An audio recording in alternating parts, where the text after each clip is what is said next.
श्रीराम जय राम रघुराम।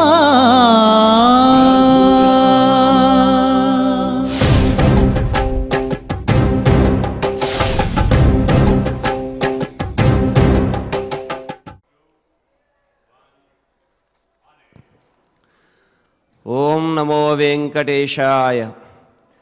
अशुभानि निराचष्टे तनोति शुभसंततिं स्मृतिमात्रेण यत्पुंसां ब्रह्म तन्मंगళం విదుః అని విష్ణు పురాణం ప్రవచిస్తుంది. అందులో అశుభాలనన్నింటినీ కూడా తొలగింపజేసి శుభాలను అనుగ్రహింపజేసేటటువంటి వాడుగా, అది కూడా కేవలం స్మరణ మాత్రం చేత, స్మరణాత్ సర్వపాపజ్ఞమని సకల విధములైనటువంటి పాపరాశిని కూడా దహింపజేస్తూ, ఈ వెంకటాచల క్షేత్రంలో దివ్యమైన దర్శన భాగ్యం చేత భక్తకోటిని అంతటినీ కూడా కటాక్షింపజేస్తున్నటువంటి శ్రీనివాసుని దయావిశేషం చేత శ్రీమద్ రామాయణం బాలకాండ 205వ రోజులోనికి మనం ప్రవేశించాము. సకల ప్రపంచ ప్రజలు కూడా సుఖశాంతులతో వర్ధిల్లాలి అని తిరుమల తిరుపతి దేవస్థానములు సంకల్పించి ఈ నాదనీరాజన వేదిక నుంచి చక్కగా దివ్యమైనటువంటి ఈ బాలకాండ పారాయణ వైభవంగా స్వామివారి యొక్క అనుగ్రహం చేత నిర్వహించబడుతూ ఉన్నది. అలాగే స్వామివారి యొక్క దివ్య వైభవాన్ని ప్రకటింపజేసేటటువంటి సంకీర్తనతో ఈ కార్యక్రమాన్ని మనం ప్రారంభం చేసుకుంటూ ఉంటాము. ఈనాడు అన్నమాచార్యుల వారు సంకీర్తన చేస్తూ శ్రీరాముని యొక్క దివ్యమైనటువంటి వైభవాన్ని ప్రకటింపజేస్తూ ఉన్నారు. ఇందులో రాముడు లోకాభిరాముడు ఉదయించగాను అని అంటాడు.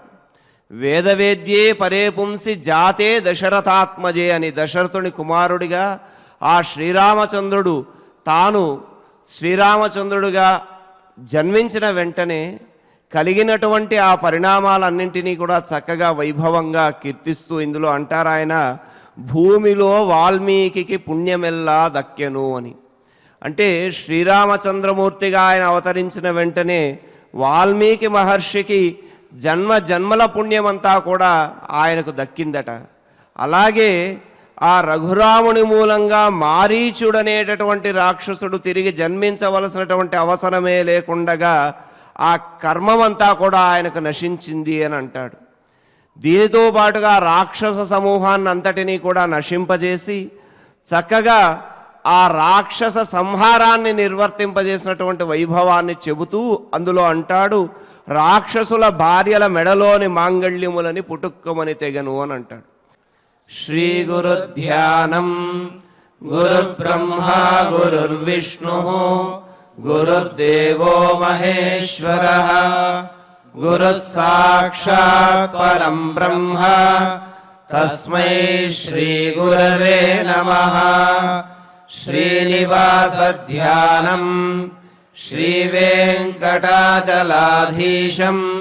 శ్రియాధ్యాసిత వక్షసం శ్రితచేతన మందారం శ్రీనివాసమహం భజే.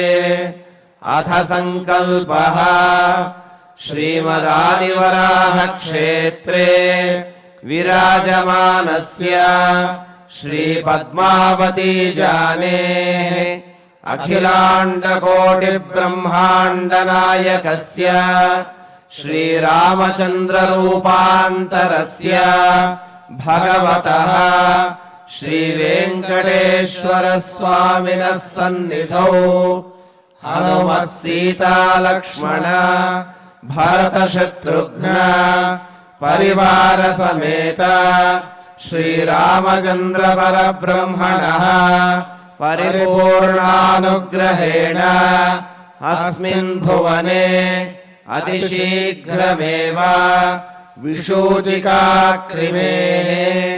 వినాశనార్థం భారతవర్షస్య అభివృద్ధౌ నిమగ్నానాం విద్యా విత్త వాణిజ్య కృషి వైద్య వైజ్ఞానిక దేశ రక్షణాదిరంగేషు విద్యమానానాం आस्तिकमहाजनानां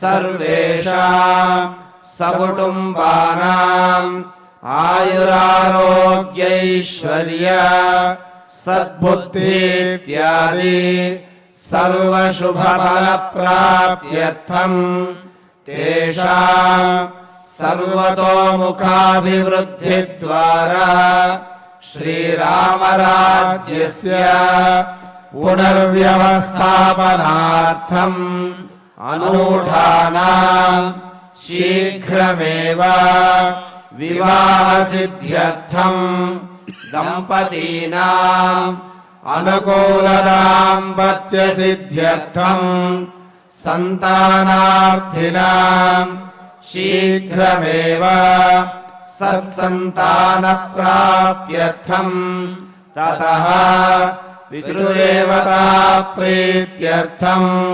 गोसंरक्षणार्थं च सकलसम्पत्प्रदे श्रीमद्वाल्मीकिरामायणान्तर्गते बालकाण्डे यथाशक्ति श्लोकव्याख्यानपुरःसरम् 28तमसर्गश्लोकपारायणम् तथा श्रीमद्योगवासिष्ठे विशूचिका महामारी निवारकस्य महामन्त्रस्य पारायणम् श्रीधन्वन्तरि मन्त्रपारायणम् च अन्योन्यसाहाय्येन आचार्यमुखेन करिष्यामहे। श्रीवाल्मीकिप्रार्थना। वाल्मीकिर्मुनिसिंहस्य कवितावनचारिणः शृण्वन् रामकथानादम् को न याति परां गतिम्। श्री आञ्जनेय प्रार्थना। यत्र यत्र रघुनाथकीर्तनम् तत्र तत्र कृतमस्तकाञ्जलिम् बाष्पवारि परिपूर्णलोचनम् मारुतिम् नमत राक्षसान्तकम्। श्रीरामायण प्रार्थना। वेदवेद्ये परे पुंसि जाते दशरथात्मजे वेदप्राचेतसादासीत् साक्षात् रामायणात्मना। श्रीराम प्रार्थना। आपदामपहर्तारम् दातारम् सर्वसम्पदाम् लोकाभिरामम् श्रीरामम् भूयो भूयो नमाम्यहम्। श्रीरामचन्द्र परब्रह्मणे नमः। अथ श्रीमद् रामायणे बालकाण्डे 28तमः सर्गः। श्री गुरुभ्यो नमः। श्री वेंकटेश चरणौ शरणं प्रपद्ये। श्रीरामाय नमः।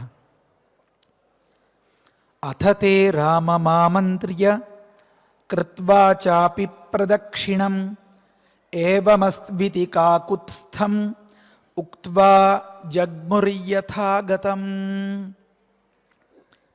గురుదేవులు విశ్వామిత్రుల వారు పరిపూర్ణమైనటువంటి శిష్యవాత్సల్యంతో అనుగ్రహించినటువంటి ఆ మంత్రములు ఆకారాన్ని దాల్చి ఎదురుగా ప్రత్యక్షమై మేము నీకు దాసులము, మేము నీకు కింకరులము, ఆజ్ఞాపించు మహారాజా అన్నట్లుగా అవి అంజలి ఘటించి భక్తితో వినయంతో పరమశ్రద్ధతో రామచంద్రమూర్తికి తమ యొక్క కైంకర్యాన్ని సేవాభావాన్ని చాటుకున్న తరుణంలో అథ చాలా మంగళకరంగా ఈనాటి ప్రవచనం మొదలవుతోంది.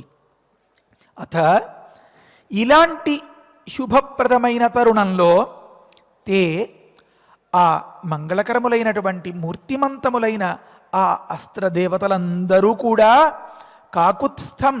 కకుత్స్థ వంశోద్భవుడైనటువంటి రామం, జగన్మోహనాకారుడైనటువంటి, జగత్తు అంతా సంతోషిస్తూ ఉంటే తాను సంతోషించేటటువంటి, రా అనగా లక్ష్మీదేవి, మా అనగా దానిని పొందినవాడు, మా అనగా లక్ష్మీదేవి, రా అనగా దానిని పొందినవాడు అని ఒక అర్థం. అంటే ఏమి? భావిని సూచిస్తున్నారన్నమాట వాల్మీకి మహర్షి. ఇహనో ఇప్పుడో మన రామయ్య సీతమ్మ చెంత చెరబోతున్నాడనమాట. అందుకని పెళ్లి కూతురు ఎక్కడుంటే అక్కడ దాకా వెతుక్కుంటూ వెళ్ళాలి, అంతేగాని పెళ్లి కొడుకుని వెతుక్కుంటూ పెళ్లి కూతురు రావాల్సిన పరిస్థితి మన భారతీయ శాస్త్రంలో ఎక్కడా లేదు. కనుక మా అనగా లక్ష్మీదేవి, రా ప్రాప్త ఆప్త, కనుక అలాంటి రాముడు. ఎన్ని అర్థాలైనా చెప్పచ్చు. ఇక్కడ సందర్భాన్ని బట్టి ప్రపంచాన్ని అంతని పరిపాలించేటటువంటి, యోగుల అందరి హృదయాల్లో నిరంతరం క్రీడించేటటువంటి, ఇలా ఇలా ఇలా ఈ భావాలన్నీ వచ్చేలాగా వాల్మీకి మహర్షి రామం అన్నారన్నమాట. ఈ భావాలు ఎవరివి? ఆ కైంకర్యం చేయడానికి సిద్ధపడినటువంటి ఆ అస్త్రదేవతలవి. రాముడు పురుషుడు, ఇంకా చెప్పుకోవాలంటే పురుషోత్తముడు, కానీ మానవుడే కదా. మరి ఆ ఎదురుగా కైంకర్యం చేయడానికి సిద్ధపడిన వారంతా ఎవరు? వారు దేవతలు. దేవతలు ఒక మానవుడికి కైంకర్యం చేయడమా, దాసోహం అనడమా? సబబా ఇది? సబబే. అమ్మవారికి సంబంధించిన ఒకానొక పవిత్రమైనటువంటి ఒక మహామంత్రం చిగురులో చెప్తారు. నువ్వు కనుక చిత్తంలో ఏ కల్మషం లేకుండా, ఎలాంటి దగాకోరు వ్యవహారాలకి దిగకుండా, ఏ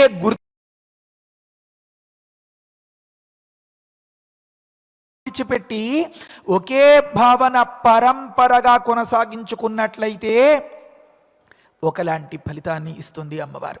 ఎలాంటి ఫలితాన్ని అంటే, ఈ దేవతలు రామయ్యకి ఇచ్చినటువంటి ఫలితాన్ని అని ఉంది అక్కడ. ముందు ఈ శ్లోకం మనేసుకుని ఆ మాట చెప్పుకుందాం. కాకుత్స్థం రామం ఆమంత్రియ అంటే, అయ్యా సెలవు, వెళ్ళి వస్తాను అని చెప్పి వినయంగా డ్యూటీ అయిపోయిన తర్వాత ఆ సేవకుడు అయ్యగారి దగ్గర అమ్మగారి దగ్గర చెప్పి వారి చేత సరే అని అనిపించుకుని, వారు ఏదైనా కార్యక్రమంలో హడావిడిగా బిజీగా ఉంటే వారు వచ్చేంత వరకు అక్కడే ఆ గుమ్మం దగ్గర ఉండి, ఎరా పెందరాడే వెళ్ళిపోవాలన్నావు కదా, ఇంతవరకు ఉండిపోయేవేమి, ఒక్కసారి మీకు చెప్పి వెడదామని ఆగేనండి బాబయ్య అని అంటూ ఉంటాడే.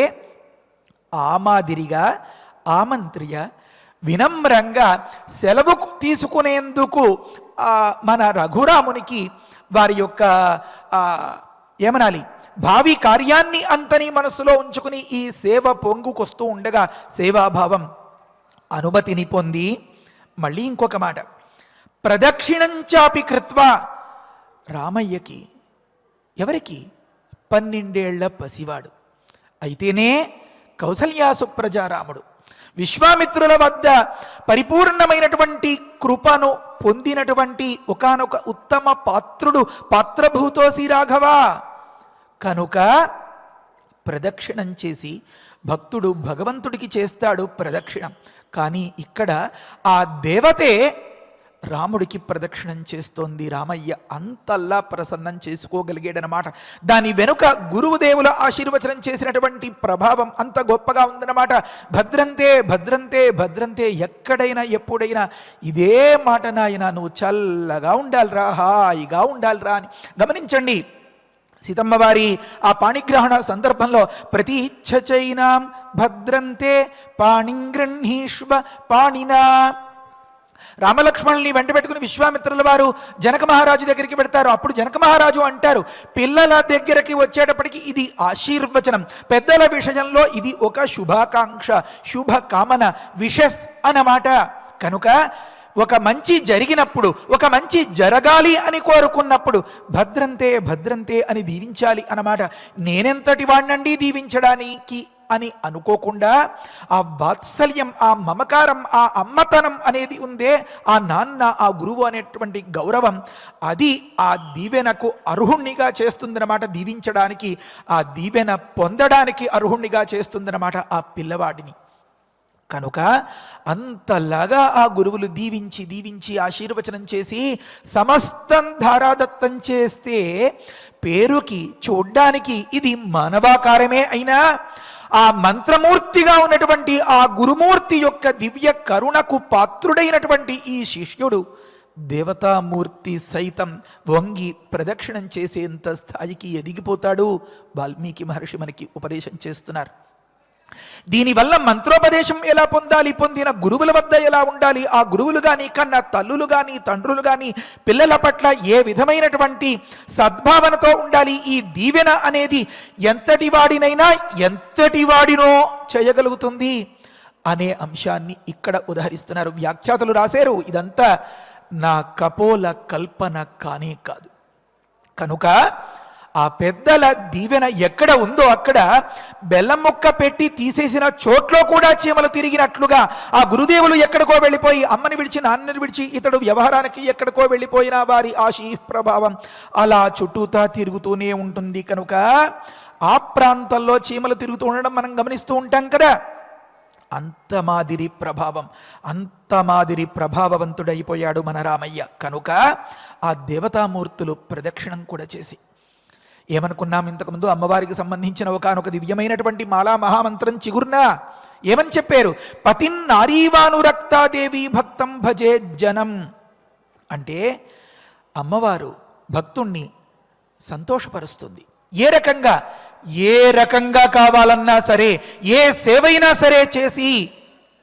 అదేమి దేవత భక్తుడికి సేవ చేస్తుందా? అయ్యో ఖచ్చితంగా చేస్తుంది. ఓం నమో దూతాయ చ ప్రహితాయ చ. మనం గతంలో కూడా చాలాసార్లు చెప్పుకున్నాం ఈ మాట. శ్రీరుద్రం చెప్తోంది, ఆ పరమాత్మ తన భక్తికి, తన మనస్సులో ఉండేటటువంటి నిష్కల్మషమైన ఆరాధనా భావానికి అచ్చరు పొంది ఏదైనా చేయడానికి సిద్ధపడి ఒకానొక సందర్భంలో కొరియర్గా, దూతగా, ఒకానొక సందర్భంలో మెసెంజర్లా ప్రవర్తిస్తాడట. అలాంటి భక్తుల పాలిట ఒకానొక దూతలాగా, రే ఈ సమాచారం అక్కడ అందించిరా అని పంపిస్తే వాడిలో దూరి సమర్థవంతంగా ఆ కార్యాన్ని నిర్వహించుకోవచ్చి యజమానికి సంతోషాన్ని కలిగించి ఆ సందర్భం ఉందే, అది పరమాత్మ. నమో దూతాయ చ. రే నేను వస్తాను అక్కడ, రేపటికి నువ్వు సిద్ధంగా ఉండు, కారు పెట్టుకుని రెడీగా. చిత్తం బాబయ్య, అలాగేనండి. ప్రహితాయ చ, స్వామినా ప్రేరిత పురుష ప్రహిత. అలాంటి పరమాత్మకు నమస్కారము అని చెప్తోంది శ్రీరుద్రం. మరి ఇక్కడ ఈ అమ్మవారికి సంబంధించిన స్తోత్రంలో ఏమనుంది? అనురక్త నారీ పతిమివ. తన యందు పరిపూర్ణమైనటువంటి అనురాగం కలిగి ఉన్నటువంటి ఆ ఇల్లాలు, ఆ ఇంటి, ఆ సతి భర్తను ఎప్పుడు ఏ రకంగా ఆదుకుని ఉపచారం చేసి అతడికి ఉపశమనాన్నో సంతోషాన్నో కలిగించాలో ఆ రకంగా కలిగిస్తూ ఉంటుంది కదా. అంతటి నేర్పుతో, అంతటి ఓర్పుతో, అంతటి అతడే అనేటటువంటి ఒకానొక ఆరాధనాభావంతో తుడుచుకోవడానికి కొంగు అందించవచ్చు.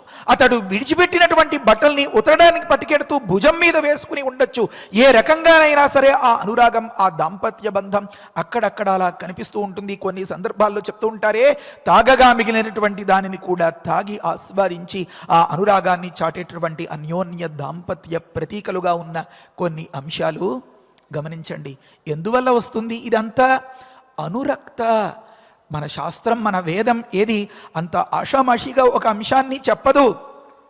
ఈ విధమైనటువంటి తనయందు అనురాగాన్ని అవతలి వ్యక్తికి కలిగేట్లుగా కనుక తను ప్రవర్తించగలిగితే, అప్పుడు అనురక్తురాలైతే ఆ అనురక్తి అనేది ఎంతటి పనినైనా చేయిస్తుందన్నమాట. అది విదిలిన చొక్కయ్య, ఛీ అలా దూరంగా పడేయండి అని అంది అంటే వీడు తలంచుకుని ఎక్కడికో వెళ్ళిపోయి తిన్నగా ఆఫీసులో తలెత్తుకోవాలి. మళ్ళీ ఎక్కడా తలెత్తలేడు, ఎవరితోనూ చెప్పుకోలేడు ఈ బాధని. ఎలాగా? ఈ చీదరించుకోవడం, ఈ చీత్కారాలు వగైరాలుగా తప్పుపట్టలేడు. ఆదరణ, నిరాదరణ అనే రెండింటికి ఇది పెద్ద కొలమానం అన్నమాట, ఒక సేతువు అన్నమాట. అనురాగం అనేది, ఆ అనురాగం అనేది మన ప్రవృత్తిని బట్టి ఉంటుందన్నమాట. ఇప్పుడు గురుదేవుల యొక్క పరిపూర్ణ అనుగ్రహంతో ఒకానొక సత్పాత్రుడైనటువంటి వ్యక్తికి కనుక ఈ మంత్ర రాశి, ఈ శక్తి అంతా కూడా శక్తిపాతం అని నిన్నటి రోజున మనం చెప్పుకున్నట్లుగా స్పర్శ చేత, చూపు చేత, తలంపు చేత అంటే స్మరణ చేత, శబ్దం చేత సంక్రమింపచేస్తే ఇతడు శక్తిమంతుడైతే అంతటి విశాలమైనటువంటి హృదయంతో అప్పచెప్పిన ఆ అస్త్ర సంపదను అంతకంటే సువిశాలమైనటువంటి భావనతో సకల దేవతామూర్తిగా గురుదేవుల పాదాల్ని పట్టి దాన్ని అలాగే ఆకళింపు చేసుకుని ఆ మంత్రదేవతల్ని ఆరాధించిన తరుణంలో నాకు నువ్వు కావాలి అనే అంశాన్ని రామయ్య అలా ప్రతిపాదిస్తే దానికి ప్రతిస్పందన ఎలా ఉంది అంటే నువ్వే కావాలి అన్నట్లుగా ఉంది ఆ దేవతల దగ్గర నుంచి. గమనించాలి, ఒక్కొక్క అంశంలో మరి మారీచుడు, సుబాహుడు వీటి వధ సందర్భంలో వర్ణిస్తారు. చాలా అద్భుతంగా కంట్రిబ్యూషన్ అంటారే, ఈ అస్త్రదేవతల యొక్క పాత్ర ఏ రకంగా ఉంది అని అంటే ఒకానొక రణరంగంలో, ఒకానొక యుద్ధంలో ప్రభువు కను సైగే చాలు వెళ్ళి దూకేసి అమాంతం ఆ లక్ష్యాన్ని ఛేదించేటటువంటి తరుణాలు మనం కథల్లో అక్కడ గమనిస్తూ ఉంటామే. ఆ మాదిరిగా ఈ అస్త్రదేవతలంతా కూడా ఎంతో కాలం జన్మలు తపస్సు చేసినా పొందనలవి కానటువంటి శక్తిమంతములైన ఈ మూర్తులన్నీ ఏమో మన రాముడు ఎప్పుడు ఎవరిని ప్రేరేపిస్తాడో, ఎప్పుడు ఎవరి అవసరం ఉందో అంటే ఆ సమయానికి ఇంచుక కూడా, క్షణకాలం కూడా, రెప్పపాటు కూడా తేడా రాకుండా అంటే చాలు దూకేయాలి అన్నట్లుగా సిద్ధంగా ఉన్నాయట అవన్నీ. అంతలా ఎలా వశపరుచుకోగలిగాడు మన రాముడు? నిష్కల్మషమైనటువంటి అనురాగం ఆ దేవతల పట్ల, ఆ దేవతలని తనకు సంక్రమింపచేసినటువంటి ఆ గురుదేవుల పట్ల అనురాగం, తల్లి పెంపకం, కౌసల్య సుప్రజారామ, ఏది విలువైనది, విలువైన దానిని ఆ విలువను గుర్తించి తగ్గిపోకుండా అమూల్యంగా ఎలా భావించి గుండెల్లో పెట్టుకోవాలి. మానసామే భవిష్యద్వం, మనస్సులో పెట్టుకున్నాడనమాట, గుండెల్లో దాచుకున్నటువంటి ఆ తరుణంలో మరి ఆ అస్త్రదేవతలు ఎలా ప్రతిస్పందిస్తాయి? మనం అనుకున్నట్లుగా విధి లేనబట్టయినా సరే, ఉతకడానికి పట్టుకెళ్లేదైనా సరే, భుజం మీద వేసుకుని భర్తని విధి దాకా సాగనంపి ఇంట్లోకి వచ్చేటటువంటి ఇల్లాలి మాదిరి పతి నారీ వానురక్తా దేవి భక్తంజనం భజేతు దేవి భక్తం భజేజ్జనం అని ఉందన్నమాట. అంతటి మహత్తు అంటే సర్వస్వం సమర్పించుకోవడానికి ఆ దేవదేవుడు ఎప్పటికీ సిద్ధంగా ఉంటాడు. భక్తుడు అయితే చాలు ఇతడు. భక్తి అన్న 2 అక్షరాలు ఉంటే చాలు. ఆ 2 అక్షరాలు కలగాలి అంటే ఏముండాలి? 2 ఉండాలి అన్నారు. శ్రద్ధ విశ్వాసము. అందుకనే భవానీ శంకరవు వందే శ్రద్ధ విశ్వాస రూపిణవు తులసీదాసు గారు బోధించారు మనకి. కనుక దీన్ని అంతనీ ఒట్ట పంటించుకుని అమ్మ చెప్పిన మాట, నాన్న చెప్పినటువంటి ఆ సూచన, గురుదేవులు చెప్పినటువంటి ఆ సందేశాలు, ఉపదేశాలు వీటన్నింటినీ పుణికిపుచ్చుకున్నటువంటి ఆ వ్యక్తికి 3,000,000 దేవతలు పదాక్రాంతులై ఉంటారు. ప్రదక్షిణాలైనా చేస్తారు, అర్చనలైనా చేస్తారు, పల్లకి అయినా సరే మోస్తారు అన్నమాట. అంతటి వైభవం, అంతటి భోగం గురు కటాక్షం వల్ల, తల్లి దీవెన వల్ల ఆ తండ్రి యొక్క ఆ అక్కున చేర్చుకుని మూర్తి రామం ఉపాగ్రయ అని అన్నారే, అది అందులో ఎంత తత్వరహస్యం ఉందో. పశువులన్నీ కూడా ఆ వాటి సంతతిని అలా వాసన చూస్తూ ఉంటాయి అన్నమాట. దానివల్ల అంటే కడుపారా ప్రేమ పొంగగా పిల్లల్ని అలా దగ్గరకు చేర్చుకుని అక్కున చేర్చుకుని వారి నుదురు వాసన చూసి వారిని దీవించిన సందర్భంలో ఆ తల్లి ఏ జన్మలో చేసిన ఎన్నెన్ని జన్మల పుణ్యమో మూటగట్టి ఒక్కసారిగా ఆ పిల్లవాడికి సంక్రమింపచేసేటటువంటి తరుణాన్ని మనం ఊహించి తెలుసుకోవచ్చు అన్నమాట. అది ఒక శక్తి సంపాతం. ఈ మాదిరిగా శక్తి సంపాతాలు జరగగా శక్తికి కేంద్రీభూతమైనటువంటి మన రాముడికి ఈ అస్త్రదేవతలు ప్రదక్షిణం చేసేయి అని అనడంలో ఏదైనా ఆశ్చర్యమా? కనుక ఆ అస్త్రదేవత అంతా కూడా ఒకానొక ఉపాస్య దేవతకు, ఒకానొక ఉపాసకుడు ఏ రకంగా మొక్కి కైమోర్పులోడ్చి వినయంగా, వినమ్రంగా, భక్తిగా అపచారం ఏదైనా జరిగిపోతుందేమో అనే బుద్ధితో జాగ్రత్తగా అలా వీపు చూపించకుండా తప్పుకుని పెడతాడో ఆ రకంగా ఆ అస్త్రదేవతలంతా అలా తొలగిపోయిన సందర్భంలో మళ్ళీ చిన్నమాట తర్వాత ఇది కూడా అన్వయించుకోవాలి మనం. ఏవమస్తు ఇత్యుక్త్వా, సరే రామ నువ్వు ఎలా చెప్తే అలా అని చెప్పి బదులు పలికి యథాగతం జగ్మోహ అలా అదృశ్యమైపోయారు అని అన్నారు. సచతాన్ రాఘవో జ్ఞాత్వా విశ్వామిత్రం మహాముని గచ్చన్నేవ అథ మధురం లక్ష్ణం వచనమబ్రవీదు. ఇటుపైన అన్ని మంగళకరములైనటువంటి తరుణాలే గమనించండి. మళ్ళీ ఒకానొక అథ శబ్దం.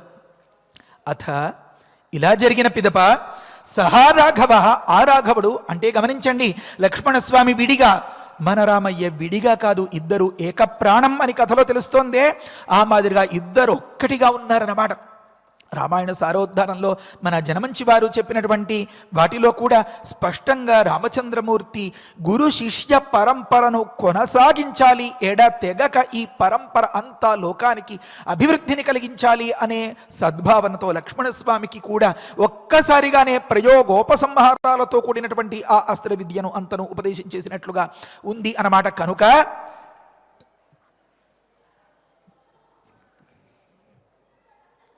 ఈ అస్త్రదేవతలకి ఇప్పుడు ఇద్దరు బాసులు, ఇద్దరు అధికారులు అన్నమాట, ఇద్దరు ప్రభువులు. కనుక రాఘవ కామన్గా ఉండే మాట, ఇద్దరికీ సరిపోయేటటువంటి మాట రఘువంశ తిలకులు అనేటువంటి రామలక్ష్మణులు ఇద్దరు. మనం ఇలా ఆలోచిస్తే ఇలా, అలా ఆలోచిస్తే అలా అర్థం వచ్చేలాగా రాఘవశ్చతాన్ జ్ఞాత్వా, వారిలో ప్రతి ఒక్కరిని ప్రత్యేకంగా పేరు పేరున తలచి, ఎంత సౌహార్దం గమనించండి. అంటే వాడు డ్రైవరా, నువ్వు అక్కడ వీధిలో ఉండాలి, వీడు ప్రత్యేకమైన పర్సనల్ సెక్రటరీయా, నువ్వు ఇక్కడ ఉండాలి అని ఈ తరతమ భేదం చూపించి కారులో ముందు సీట్లో ఒకడు, వెనకాల సీట్లో ఒకడిని అలా కూర్చోపెట్టి అవసరమైతే అన్ని పనులకు అందరినీ ఉపయోగించేస్తూ నానా వెట్టి చాకిరీలు చేయించుకుంటూ గుర్తింపు లేని దురవస్థకు గురి చేసేటటువంటి ఒకానొక నీచమైన ప్రభుత్వం కాదు మన రామయ్యది. ఏమని అంటే గొప్ప ప్రభువు, గొప్ప యజమాని, ప్రతి ఒక్కరిని పేరు పేరున ప్రత్యేకంగా గుర్తించి తాను జ్ఞాత్వా సరే అని సాగనంపి ప్రయాణం మొదలుపెట్టారట. గచ్చన్నేవా, అడుగు వేస్తున్నారు. అలా అలా అలా కొన్ని అడుగులు పడ్డాయి. అప్పుడు ఏం జరిగిందంటే మహామునిం విశ్వామిత్రం మధురం శ్లక్ష్ణం వచనమబ్రవీతు. గొప్ప మహాత్ముడు, గొప్ప మనన శక్తి కలిగినటువంటి వాడు.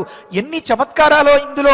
మనన శక్తి అంటే ఏది చెయ్యాలో దానినే అలా తలుచుకుంటూ ఉండేటటువంటి వ్యక్తి. ఇక్కడ వరకు ఒక కథ పూర్తయింది. ఈ అధ్యాయం పూర్తయిన పిదప మరొక అధ్యాయానికి తెర తీయాలి కదా. తెర తీయాలి అంటే దానికి పూర్వరంగమేదో వివరించి చెప్పాలి కదా. అంటే ఏమి అంటే తాటకావధ జరిగిపోయిన తర్వాత తను వెళ్ళవలసినటువంటి చోటికి తీసుకెళ్ళి అక్కడ ఆ కథను అంతని పరిచయం చేసి అక్కడ యుద్ధ సన్నద్ధుల్నిగా చేయాలి కదా రామలక్ష్మణుల్ని. మరి ఆ విషయాన్నే మననం చేయడంలో దిట్ట కదా మహాముని. మరిచిపోయారు విశ్వామిత్రుల వారు, తన్మయులైపోతున్నారు. మైమరపులో, ఈ ఆనందంలో, ఈ సంతోషంలో ఇంతటి పసివాడు, ఇంతటి నునుగు మీసాలైన రాని ఈ లేతబొగ్గల ఈ పసిరాముడు ఇంతల్లా ఇంత ఉత్తమంగా ఇంత ధీరోదాత్తతతో ప్రవర్తిస్తూ ఉంటే ఎవరికి మురి పని రాదు. మరి నిజంగా ఆ సమయంలో కౌసల్యాదేవే కనుక అక్కడ ఉన్నట్లయితే మరి ఇంకెంత అలా ఉండేది ఆ తరుణం. కౌసల్యా సుప్రదారామ. సరే, ఆ తరుణంలో మహాముని అయినటువంటి, అంటే చేయవలసిన దానిని తలుచుకోవడంలో చాలా దిట్ట అయినటువంటి విశ్వామిత్రుల వారిని వారు చెప్పడం మరిచిపోయారేమో అన్నట్లుగా గుర్తు చేయడం కోసం కొద్దిగా ఒక చిన్న మాట అడిగారట. ఆ మాట కూడా ఎంత గొప్పగా అంటే అది విశ్వామిత్రులకి అలా అనిపించింది కాబోలు, విశ్వామిత్రులకి అలా అనిపించిందని వాల్మీకి అనిపించింది కాబోలు, వాల్మీకి మహర్షికి అలా అనిపించింది అని వ్యాఖ్యాతలకు అనిపించింది కాబోలు. వారు వ్యాఖ్యానం చేస్తారు. అక్కడ మధురం శ్లక్ష్ణం రెండు మాటలు ఉన్నాయి. మధురం అన్నదానికి అసలు ఆ అక్షరాలు ఆ రామయ్య నోట్లోంచి అలా వస్తూ ఉంటే ఏమీ నాకు ఒక సందేహం గురుదేవా, ఏదో చెప్పండి అని అడుగుతారన్నమాట. సిద్ధాశ్రమాన్ని గురించిన ప్రశ్న. అది వినసొంపుగా ఉంది మధురం ఒక మాట చాలుగా. మళ్ళీ పక్కనే శ్లక్ష్ణం ఎందుకు అంటే ఆ తీపి ఎంత తీయగా ఎంత రుచికరంగా ఉందో అంత తగ్గట్లుగా మళ్ళీ పక్కన మాట, మళ్ళీ పక్కన మాట, మళ్ళీ పక్కన మాట అలా వస్తూనే ఉంటుందన్నమాట. ఆహా అద్భుతం, ఆహా సూపర్, ఆహా మార్వలెస్, ఆహా ఇలా, ఆహా ఇలా. ఇన్నిసార్లు ఎందుకు? మీరు పెట్టిన ఉపాహారం ఆ మధుర పదార్థం చాలా బాగుందండి అంటే అందులో ఇతడి హృదయం అంతా ఆవిష్కరించినట్లు ఎక్కడైంది ఆవిష్కరించినట్లు? కానే కాదనమాట. కనుక లోపల నుంచి ప్రతిస్పందన పొంగుకొచ్చేస్తూ ఉంటే మాట పక్కన ఇంచుమించుగా అదే భావం వచ్చేలాంటి మరొక మాట వస్తుందన్నమాట. మధురం శ్లక్ష్ణం, అత్యంత రుచికరమైన వినసొంపుగా ఉన్నటువంటి ఒకానొక మాట అడిగారట. ఏమండి, మీ కాకి పిల్ల కాకికి ముద్దు అంటూ ఉంటారు కదా, అలాగే పిల్లలు ఏం మాట్లాడినా వారు వంకరటింకరగా ఉన్న అంతగా మాటలు పలకకపోయినా వారు పలుకులు తలుచుకుని చెప్పుకుని పెద్దవాళ్ళు ఆనందించేస్తూ ఉంటారు. వాళ్ళకి రేప పలకకపోవచ్చు, కొన్ని సందర్భాల్లో బకారానికి బకారం మరొకటో కావచ్చు. ఆ మాదిరిగా రామయ్య ఏం పలికినా వారికి తీయగానే ఉంటుందా అండి అని అంటారేమో. కథలో అసంగతమైనటువంటి ఒక్క అంశాన్ని కూడా వాల్మీకి మహర్షికి చెప్పరు. వినే ఓపిక మీకుంటే చెప్పాలనే ఉత్సాహం నాకు ఖచ్చితంగా ఉంటుంది. ఏమంటే ఈ తర్వాత ఏమని అడిగారంటే సిద్ధాశ్రమం గురించి అడుగుతారు. ఎందుకని ఆ మాట? సిద్ధాశ్రమం గురించి చెప్పండి, మనం వెళ్ళాల్సిన చోటేది అనే భావాలు ఉన్న మాటలని మధురమైన మాటలుగా విశ్వామిత్రుల వారు భావిస్తున్నట్లుగా వాల్మీకి మహర్షి మనకి చెప్పారు. అంటే ఎంత కర్తవ్యం పట్ల నిబద్ధత రామయ్యకి గమనించండి. ఒక్క క్షణకాలం కూడా ఇంత కష్టపడి పని చేసేం కదా, ఇంత తాటకావధ చేసేం కదా, గురుగారు ఈ 3-4 రోజులు సరదాగా ఇక్కడ గడిపి సరదాగా కాసేపు అన్నట్లుగా లేడు. ఏమి కర్తవ్యం గురుదేవా, ఇంకా నా కర్తవ్యం ఏమి, ఎప్పుడు మొదలు పెట్టాలి నేను అని అలా ఉత్సాహంతో ఉరకలేస్తూ ఉండేటటువంటి ఆ యువ శక్తిని చూసేటప్పటికీ ఆ ప్రశ్న విన్న తరుణంలో విశ్వామిత్రుల వారికి అనిపించినటువంటి మాట చాలా మధురమైనటువంటి మాట. ఉదాహరణ చెప్పుకోవాలి అంటే, పిల్లవాడు నాకు ఏదైనా టిఫిన్ చేసి పెట్టమ్మా, అదమ్మా ఇదమ్మా అంటున్నాడు అనుకోండి. ఒరే ఆ పిండి లేదురా, ఈ బజ్జీ వేయడానికి లేదురా, మిరపకాయలు లేవురా, నూనె లేదురా అంటుంది అనుకోండి.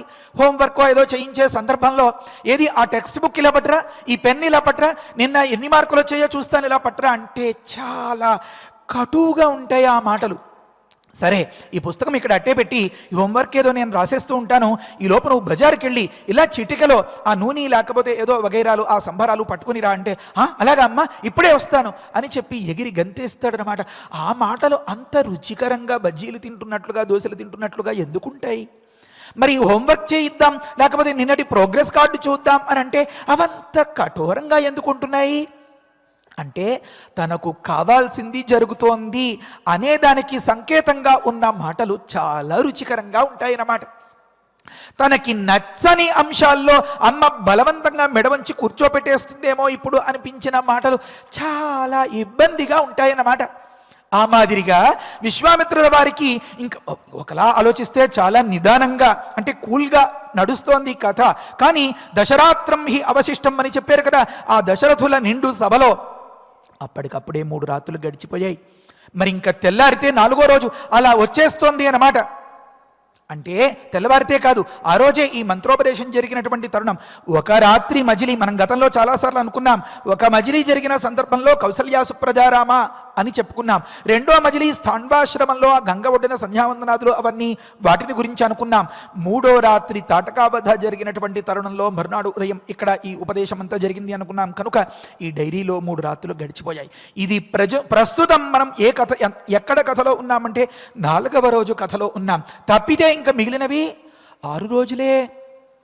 అంటే విశ్వామిత్రుల వారికి లోపల ఎంత ఆదుర్దాగా ఉంటుందో గమనించండి, ఎంత తహతహగా ఉంటుందో గమనించండి. అనుకున్న సమయం మించిపోకుండా వీరిని తీసుకెళ్ళగలిగిన నాడు సమయానికి ఉచితమైనటువంటి ఆచరణ చేసినట్లు అవుతుంది. సమయం మించిపోయిన తర్వాత ఎంతమంది యోధుల్ని అక్కడికి తీసుకెడితే ఏం లాభం? కనుక ఆ తరుణంలో కర్తవ్యం గురించి, నేను చేయవలసినటువంటి యజ్ఞ సంరక్షణం ఏ ప్రదేశంలో అని అడిగేటటువంటి మాటల తాలూకు ఉపక్రమం ఇక్కడి నుంచి మొదలవుతుంది. దీనికి సంబంధించిన మాట విశ్వామిత్రుల వారికి అంతటి రుచికరంగా అంతటి హాయిగా ఉందన్నమాట. కనుక మధురం శ్లక్ష్ణం వచనం అబ్రవీతు, ఒకానొక ప్రశ్నను అడిగేను అన్నారు. ఏమా ప్రశ్న అంటే, రామయ్య లోపల భావాలు గమనించండి ఎలా ఉన్నాయో. కిన్వేతన్ మేఘ సంకాశం పర్వతస్య అవిదూరత వృక్షషండం ఇతో భాతి పరం కౌతూహలం హిమే అని మొదలు పెడతారు. అంటే ఇది తరగతి గదే ఇయ్యి ఉంటే మనం ఎలా కావాలో అలా చెప్పేసుకుందాం. 3-4 శ్లోకాలంతా చెప్పేసి నాయన వీటన్నింటికీ ఒకే క్రియాపదం, ఒకేలాంటి భావం కనుక ఈ పదంలో ఇలా ఉంది, ఆ శ్లోకంలో ఇలా ఉంది, పుస్తకాలు తెరవండి, 3వ పేజీలో చూడండి, 4వ లైన్లో చూడండి అని తరగతి గదిలో ఉపాధ్యాయ వృత్తి అదొక రకం. మరి ఇక్కడో అక్కడ ఏది ప్రదర్శన డిస్ప్లేకి వస్తుందో దానికి సంబంధించిన మాటలు అలా మాట్లాడుకుంటూ జాగ్రత్తగా అవతలి వారికి ఏ కాస్త కష్టం కలగకుండా సున్నితంగా చెప్పుకోవాలి. కనుక మనం ఇలా బిట్లుగా ముక్కలుగా చెప్పుకోవాల్సి వస్తుంది. నిజంగా చెప్పాలంటే ఈ శ్లోకాలన్నీ కలిపేస్తే ఒక మంచి అన్వయం వస్తుందన్నమాట. సరే, ప్రకృతంలో ఏమన్నా కిన్వేతన్ మేఘ సంకాశం ఆ శ్లోకం చదువుకున్నాం కదా. వీళ్ళు కొన్ని అడుగులు వేసి అలా ముందుకు వెళ్ళేటప్పటికీ చాలా ప్రశాంతమైనటువంటి పిల్లగాలులు అలా వీస్తున్నాయట. ఆ పిల్లగాలులు వీచేటటువంటి తరుణంలో మంచి పరిమళాలు ఈ ముక్కుని తాగుతూ ఉంటే ఒక్కసారి కళ్ళు మూసి అలా ఆస్వాదించేరట ఆ రామయ్య లక్ష్మణ స్వామి. మరుక్షణంలో ఇది ఎక్కడి నుంచి వస్తుంది అని కళ్ళు పెద్దవిగా చేసి విప్పార్చి తేరిపార చూసిన తరుణంలో వారు ఉన్నటువంటి ఆ పర్వతానికి అవిదూరత, పెద్దగా దూరం లేకుండా అల్లంత దూరంలో అన్నట్లుగా కొన్ని దృశ్యాలు కనిపించాయి. ఇక్కడ ఎన్నో రహస్యాలున్నాయి. ఎన్నో రహస్యాలంటే రామాయణం మొత్తం మనకి అర్థమవ్వాలి అంటే, రామాయణం ఇది సబబా అనే ప్రశ్నకు సమాధానం దొరకాలి అంటే వీటిని ప్రశాంతంగా మనం అర్థం చేసుకోవాలి. మన రామయ్య గొప్ప ప్రకృతి ప్రేమికుడు. ఎంత అంటే చూసినది వదిలిపెట్టడనమాట. అలా దూరంలో చూస్తే మేఘ సంకాశం అన్నారు. అంటే మేఘాలు నేల మీదకి వచ్చి వాలినట్లుగా ఉందిట ఆ ప్రాంతంలో. ఎందుకని ఇక్కడే చెప్తారు. అందుకనే శిశుర్వేత్తి పశుర్వేత్తి వేత్తి గానరసం అనే మాటలో సంగీతం అయితే వినసొంపుగా ఉన్న సందర్భంలో ఎంతటి వారైనా అలా తల ఆడించేయచ్చు. సాహిత్యంలో ఉండేటటువంటి ఆ రసాన్ని, ఆ అనుభూతిని సాక్షాత్తుగా శంకరుడైనా తెలుసుకోగలడో లేదో అనేసేరు. అంటే చేతులు ఎత్తేసేరంటే ఎంత ఆ అనుభూతి, రసాస్వాదం అందులో ఉంటుందో మనం గమనించాలి. దివి నుండి అంటే ఆకాశంలో, అంతరిక్షంలో ఉంటాయి మేఘాలు. మేఘాలు ఎలా ఉంటాయి? నీరు నిండిన సందర్భంలో నల్లగా ఉంటాయి, అవి దట్టంగా ఉంటాయి. ఎందుకని? మేఘం వెనుక సూర్యుడున్నా కూడా కనపడడు. అలాంటి స్థితిలో కారు మబ్బులు కమ్ముకున్నట్లుగా నిండా నీరు నింపుకున్నటువంటి మేఘాలు భూమి మీద ఉన్నాయా అన్నట్లుగా ఉందిట ఆ ప్రాంతం. అంటే ఏమి అంటే గమనించండి, దూరంగా ఉన్న ప్రదేశం ఆ చూసే చూపులకు నీలంగా కనిపిస్తుందన్నమాట. అందుకనే ఆకాశం నీలంగా ఉంది అంటారు. నిజంగా చెప్పాలంటే ఆకాశానికి రంగు లేదు. అలా మన రామయ్య అలా చూస్తూ ఉంటే చూపు ప్రసరించినంత వరకు కూడా నీలంగా కనిపిస్తుందట. అంటే పచ్చటి ఆకుపచ్చటి వాతావరణం, అదంతా కూడా ప్రకృతి శోభ. మళ్ళా ఇంకొక మాట, ఎలా అయితే నీరు నిండిన మేఘం నీలంగా ఉందో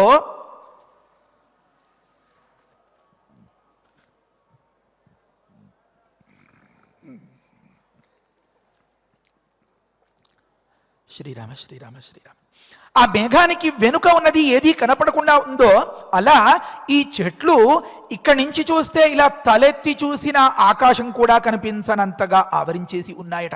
కనుక అంత నిబిడంగా, అంత దట్టంగా, అంత చిక్కగా అల్లుకుపోయి, అంత ఆకుపచ్చదనం, అంతటి హరితవర్ణం, హరితమయంగా ఆ ప్రదేశం అంతా కూడా ఉండగా దాన్ని రామయ్య పోల్చి చెప్తున్నాడు. మేఘ సంకాశం అన్నారన్నమాట. మేఘంలాగా కనిపిస్తోంది గురుదేవా, నేల మీద మేఘాలు ఉంటాయా అన్నట్లుగా. పర్వతస్య అవిదూరత, మనమున్న ఈ పర్వతం నుంచి అవిదూరత, అల్లంత దూరంలో, మరి ఎక్కువ దూరం కాకుండా. చూడండి అక్కడ ఎలా ఉందో. వృక్షషండం ఇతో భాతి, ఇక్కడి నుంచి చూస్తేనే కనిపిస్తుంది. దాన్ని ఇలా రండి ఇక్కడి నుంచి చూడండి, లక్ష్మణ నువ్వు చూడు అన్నట్లుగా ఆ తోపు అంటారు కదా, మామిడి తోపు అని ఆ వృక్షముల గుంపుగా, ఆ సముదాయంగా ఉన్నటువంటి ఆ ప్రదేశాన్ని చూపించి, గురుదేవ పరం కౌతూహలం హిమే, నాకు చాలా కుతూహలంగా ఉంది. అదేమో చెప్పండి గురుదేవ. గురుగారు చెప్పండి, అదేంటో చెప్పండి నాకు అని అంటున్నారన్నమాట. తరువాతి మాట గమనించండి. ఇక్కడ ఎన్నో రహస్యాలు అని ఇంతకుముందు మొదలుపెట్టాను కదా, ముందరి చెప్పేస్తాను నేను, కానీ మర్చిపోతే మళ్ళీ ఈ అందం చెడిపోతుంది. ఉపపత్తి ఏమంటే, రామయ్య సీతమ్మ వారు కొత్త జంట, సంతోషంగా సుఖంగా రాజ్యభోగాలు అన్నీ అనుభవిస్తూ, చిన్నప్పుడే అంతటి పెద్ద పదవి పొందేసి, అంత గొప్పగా ఉండాల్సినటువంటి తరుణంలో సభలో ప్రకటన జరిగిపోయి అనౌన్స్ చేసేసి సాక్షాత్తు అది ఏదో చెప్తారు కదా, రూలింగ్లో ఉన్నటువంటి అధికారంలో ఉన్నటువంటి వ్యక్తి ప్రకటన చేస్తే మరి దానికి చాలా విలువ. రాముడికి రాజ్యాన్ని అప్పచెప్పబోతున్నాం, రేపటి నుంచి రాముడే మీకందరికీ మహారాజు అంటే మేము అదే కోరుకుంటున్నాం చిత్తం మహారాజా అని ఆ ప్రజలంతా అంటే, అది వింటే మన రామయ్య రాత్రి అంతా ఆ ఉపవాస దీక్షతో అలా ఉంటే దర్భశయనాదులు వగైరాలు చేస్తే తెల్లవారి లేచి వచ్చిన తరుణంలో నాయనా నువ్వు వనవాస దీక్షకు వెళ్ళాల్సి ఉంది అని చెప్తే ఎగిరి గంతేసి వెళ్ళాడు అని అక్కడ వర్ణిస్తారే. ఆహూతస్య అభిషేకాయ అని మొదలుపెట్టి ప్రేషితస్య వనాయచ నమయా లక్షితస్తత్ర స్వల్పోపి ఆకార విభ్రమః.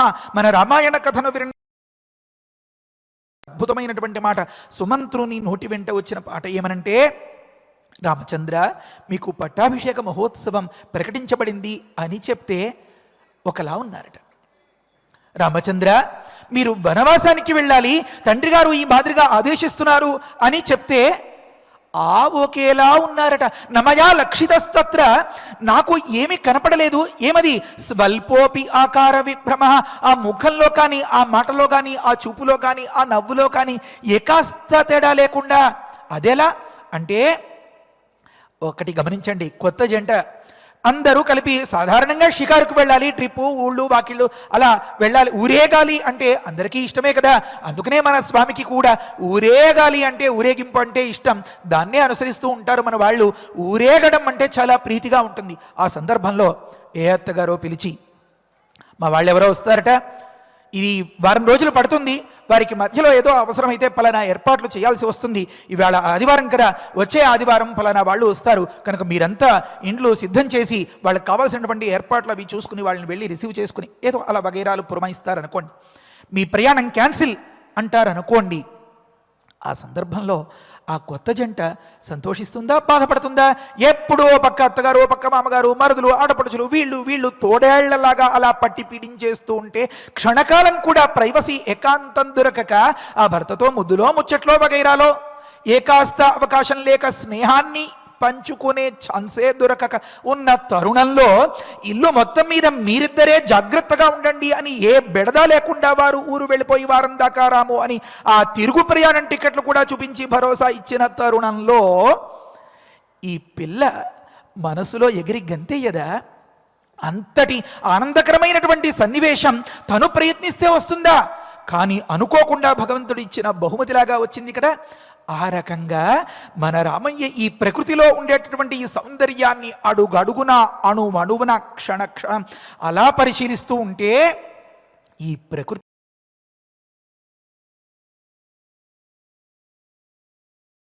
మిథిల నుంచి మళ్ళీ అమ్మవారిని సీతమ్మను పట్టి అయోధ్యకు వెళ్ళి ఉంటాడు. కానీ మనసంతా మన పిల్లల మాదిరే, నాన్న మళ్ళీసారి అవకాశం వస్తే ఖచ్చితంగా హాలిడే ట్రిప్కి ఇక్కడే వచ్చేద్దాను నాన్న అంటుంటాడు కదా. ఆ మాదిరిగా మనస్సు ఇక్కడికే పట్టి లాగుతూ ఉంటుంది కదా.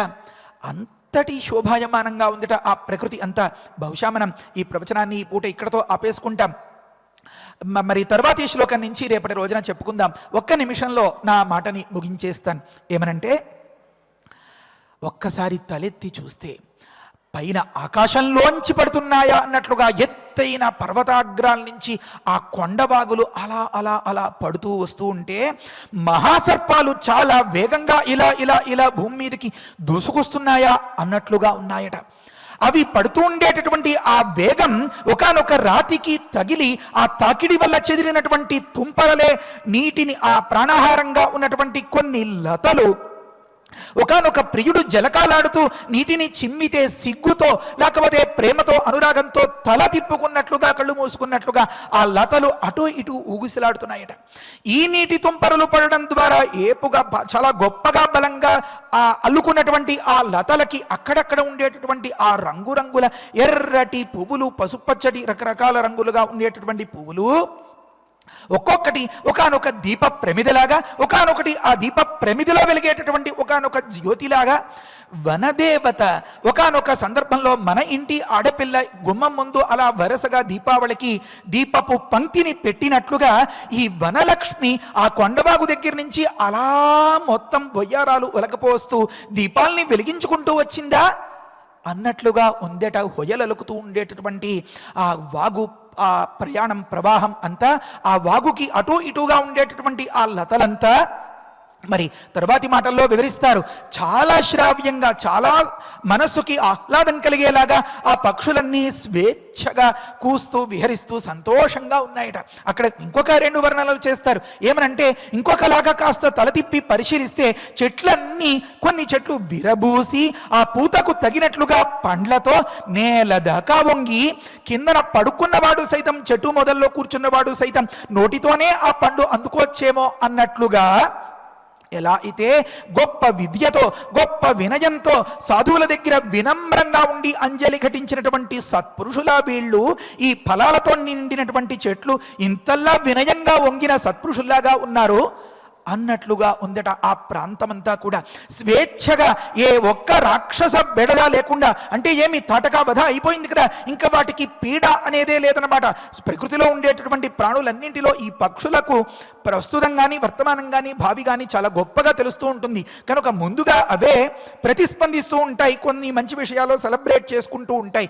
అలా ఇటు నుంచి అటు, అటు నుంచి అటు లేళ్ళు అవి జుమ్ జుమ్ జుమ్ అని అలా పరిగెత్తేస్తూ ఉంటే, మరి ఆకాశంలో పక్షులు అలా బారులు తీరి ఎగురుతూ ఉంటే, ఆ పక్షుల కిలకిలా రావాలన్నీ చెవుల్లో పడుతూ ఉంటే, ఒక దగ్గర కొండవాగులు అలా ప్రవహిస్తూ ఉంటే, కాస్త కళ్ళు తెరిచి చూస్తే ఆ పువ్వులన్నీ ఒకానొక దీపపు పంక్తిలాగా, దీపావళిలాగా ఉంటే చూసి అచ్చరు పొంది రామచంద్రమూర్తి ఆ ప్రకృతి సౌందర్యాన్ని ఆస్వాదిస్తూ, గురుదేవా మనకి ఇంకా ఈ తాటక, ఈ ఘోరం, ఈ గందరగోళాలు అన్నీ వదిలిపోయినట్లున్నాయి, మనం దాటి బయటకు వచ్చేసినట్లున్నాం, ఇంకా మనకి ప్రపంచానికి అంతకీ మంచి రోజులు వచ్చేసినట్లే కదా గురుదేవా అన్నట్లుగా కొన్ని మాటలని మరి రేపటి రోజు నుంచి మళ్ళీ మనం గమనిద్దాం. ఇంకొక 2-3 రోజుల్లో మళ్ళీ విశ్వామిత్ర యాగ సంరక్షణం వచ్చేస్తుంది.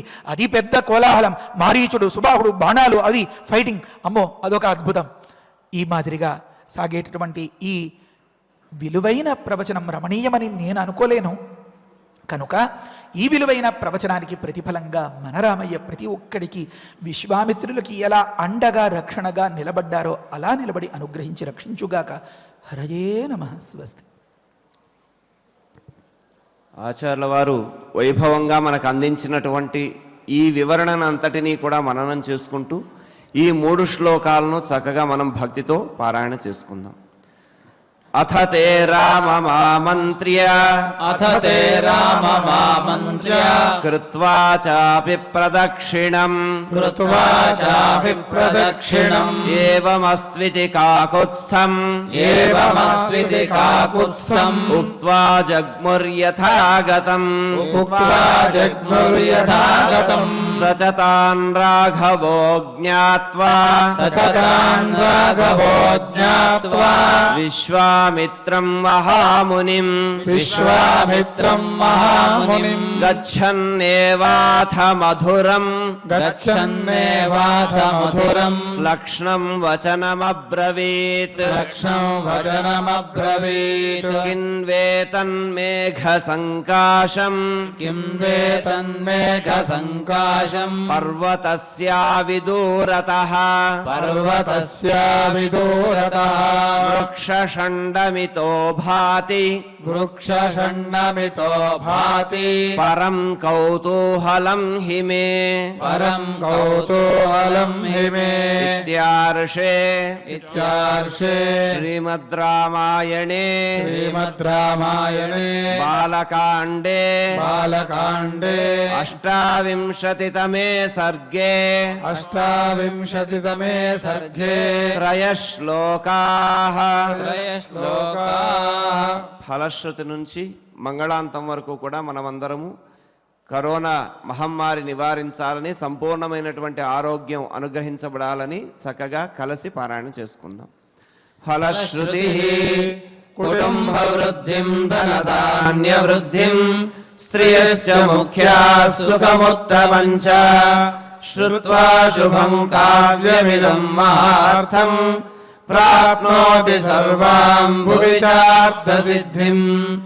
శ్రీరామచంద్ర పరబ్రహ్మణే నమః. అథ శ్రీమద్యోగవాసిష్ఠే ఉత్పత్తి ప్రకరణే ఏకోనసప్తతితమః సర్గః. శ్రీవసిష్ఠ ఉవాచ अथ वर्षसहस्रेण ताम् पितामहाययो दारुणम् हि तपःसिद्धि विषाग्निरपि शीतलः मनसैव प्रणम्येनम् सा तथैव स्थिता सती को वरः क्षुच्छमायालम् इति चिन्तान्विता भवतु आस्मृतम् प्रार्थयिष्येऽहम् वरमेकमिमम् विभुम् अनायसी चायसी च स्यामहम् जीवसूचिका अस्योक्त्वा द्विविधा सूचिः भूत्वा लक्ष्याविशाम्यहम् प्राणिनाम् सह सर्वेषाम् हृदयम् सुरभिर्यथा यथा विमतमेतेन ग्रसेयम् सकलम् जगत् क्रमेण क्षुद्विनाशाय क्षुद्विनाशः परम् सुखम् इति सञ्चिन्तयन्तीम् ताम् उवाच कमलालयः अन्या दृश्यास्तथा दृष्ट्वा सविता भ्रगवोपहम् ब्रह्मोवाच पुत्रिकर्कटिके रक्षः कुलशैलाभ्रमालिके उत्तिष्ठ त्वम् तु तुष्टोऽस्मि गृहाणाभिमतम् वरम् कर्कट्युवाच भगवन् भूतभव्येश स्यामहम् जीवसूचिका अनायसी चायसी च विधेर्पयसि चेद्वरम् श्रीवसिष्ठ उवाच एवमस्त्विदितामुक्त्वा पुनराह पितामहः सूचिकासोपसर्गा त्वम् भविष्यसि विशूचिका सूक्ष्मया मायया सर्वलोकहिंसाम् करिष्यसि दुर्भोजना दुरारम्भाः मूर्खा दुस्थितयश्च ये दुर्देशवासिनो दुष्टाः तेषाम् हिंसाम् करिष्यसि प्रविश्य हृदयम् प्राणैः पद्मप्लीहादिबाधनात् वातरेखात्मिका व्याधिः भविष्यसि विशूचिका सगुणम् विगुणम् चैव जनमासादयिष्यसि गुणान् विचिकित्सार्थम् मन्त्रोऽयन्तु मयोच्यते ब्रह्मोवाच हिमाद्रेरुत्तरे पार्श्वे कर्कटी नाम राक्षसी विशूचिका विधाना सा नाम्नाप्यन्यायबाधिका तस्याः मन्त्रः ॐ ह्रीं ह्रां ह्रीं ह्रां विष्णुशक्तये नमः ॐ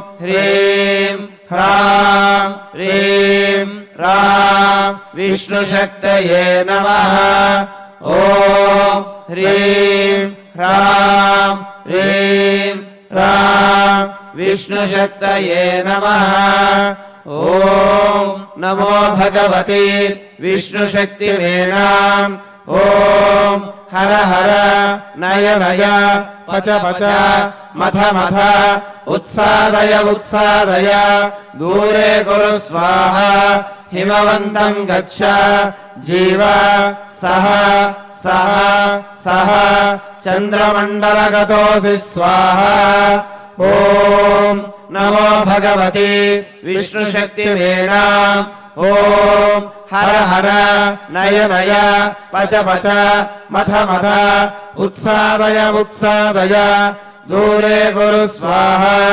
हिमवन्तम् गच्छ जीव सह सह सह चन्द्रमण्डलगतोऽसि स्वाहा ॐ नमो भगवते विष्णुशक्तिवेणाम् ॐ हर हर नय नय पच पच मथ मथ उत्सादय उत्सादय दूरे कुरु स्वाहा हिमवन्तम् गच्छ जीव सह सह सह चन्द्रमण्डलगतोऽसि स्वाहा इति मन्त्रे महामन्त्रम् यस्य वामकरोदरे मार्जयेदारुदारारम् तेन हस्तेन संयुतः हिमशैलाभिमुख्येन विवृताम् ताम् विचिन्तयेत् कर्कटीम् कर्कशाक्रन्दाम् मन्त्रमुद्गरमर्जिताम् आतुरम् चिन्तयेच्छन्द्रे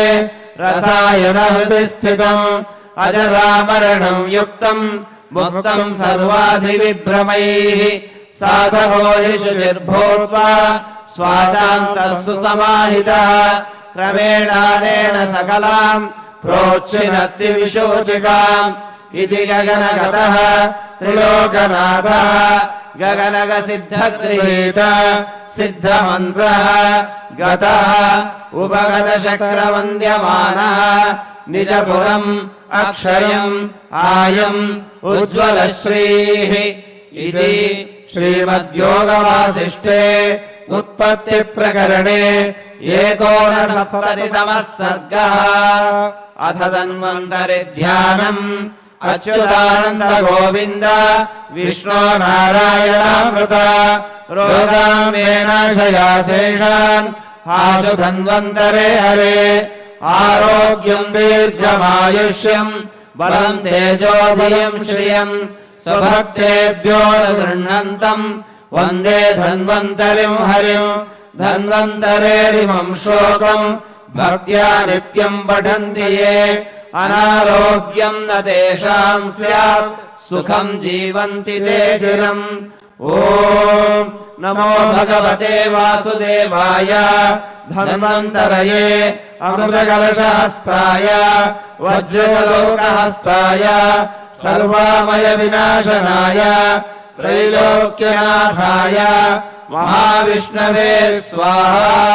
ॐ वासुदेवाय विद्महे सुधाहस्ताय धीमहि तन्नो धन्वन्तरिः प्रचोदयात्।